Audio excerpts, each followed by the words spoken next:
The 944 uses DIN bubble flares for the brake system, as opposed to the Imperial SAE flares. And so you've got to choose the right equipment and the right fittings to make and connect up the brake pipes. On my 944, at the rear, one of the brake pipes is made out of copper, and it looks as if somebody has tried to remove that pipe, or remove the caliper, and so there's a slight twist in that copper. I'm going to replace that with a length of copper nickel brake pipe. I've also bought these Hell flexible hoses to replace the old ones that are on there.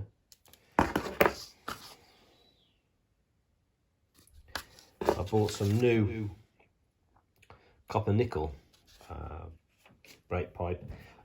This is 3/16, or they also know it as 4.75mm pipe, which I'm going to use. I prefer this because it's harder, better than copper in my opinion, and I also buy and use brass fittings rather than the plated steel fittings.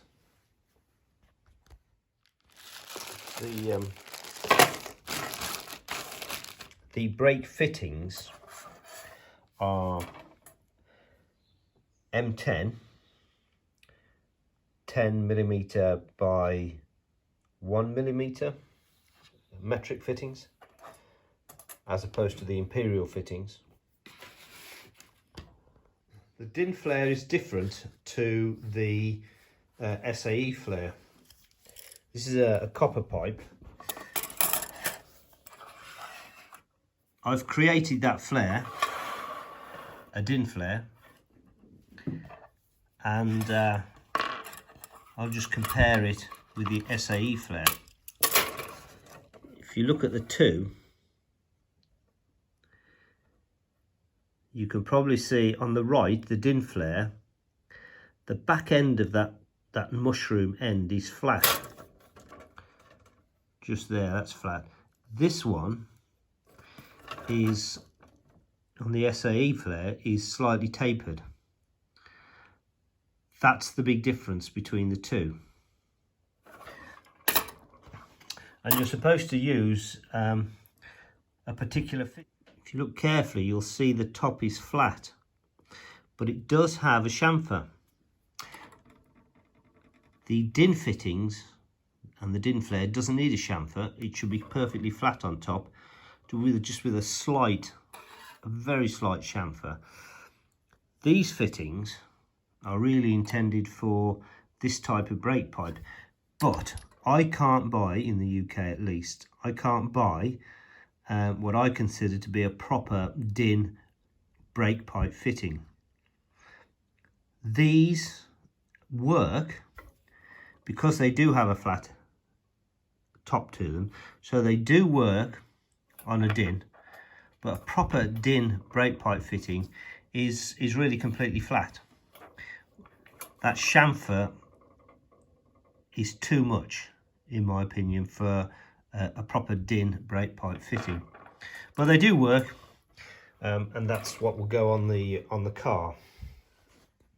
Just out of interest, I'm using these Hell flexible brake pipes on the rear. If you look in there, there's an SAE flare,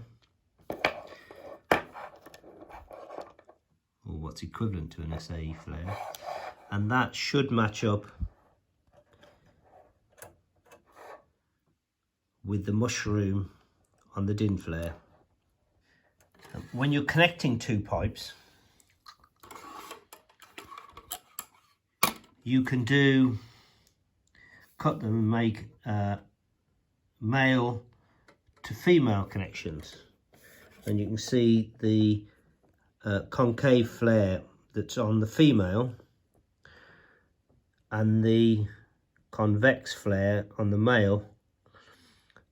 Obviously these are both SAE, and so they would come together and make a proper connection. So if you need to cut and splice in a length, that's how you do it. To use this tool for making the DIN bubble end, there are two ends to this, that end and this one that forms the flare. This one is there just so that you can screw it in, and that forms a stop. So you screw that all the way in and you push your pipe in all the way until it comes to a stop. Screw these up hand tight, or finger tight rather, just to hold the pipe in position. Don't use a spanner because you won't be able to get this out. Then use a 10mm and screw these up tight. Change this fitting round, screw it back in, and then use, I think it's a 16mm spanner. Then screw that down until it stops, and that should form the DIN flare at the end of the pipe. Then you need to put a bit of grease on this point here, because that's going to create the flare. And if you don't put the grease on, when that goes into the pipe, the end of the pipe, there's a possibility that it will actually grip the pipe, and instead of just forcing the pipe to make a flare, it will also twist the pipe at the same time. I watched a guy, a Dutch guy, a year or so ago doing some of these, and I thought his site was really good. So I'm going to look out that YouTube video, and I'll put a picture on here. He's well worth watching, and he deals with just everything really I've spoken about and more.